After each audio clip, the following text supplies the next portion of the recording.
صباح السكالانس والاكسروس وعلى الاجواء الطيبه يبي لي شيء مرتب. بلاست بيري 50 نيكوتين سكالانس. الاخ الاكبر لل1 وال2 والميني من اكسروس نانو معانا اليوم. طبعا الاخ الاكبر من ناحيه حجم البطاريه، عندنا الشركه جمعوا هالجهازين وطلعوا لنا جهاز سكالانسي اكسروس نانو من فيبرس.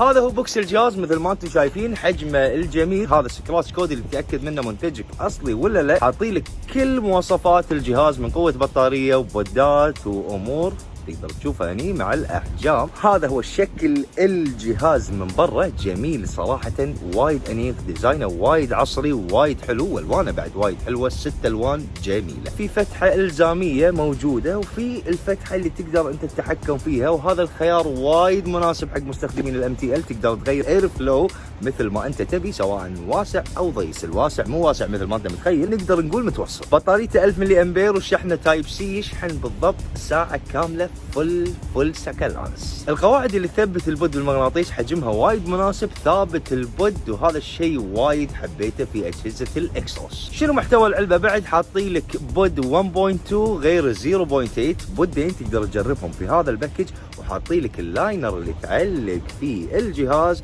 وحاطين لك بعد يا الحبيب شحن التايب سي اللي راح تشحن فيه اللي تعودنا عليه من فيبرسو بشكل الخام، ومن غير اي دق ما يشتغل. يلا نسولف عن تجربتي معه. خدمته 5 ايام متواصله، واليوم سادسهم. ما واجهني فيه اي ليك، اي خرير، اي شيء من تحت البود، حتى تعبئته سهله من غير لا تشيل البود.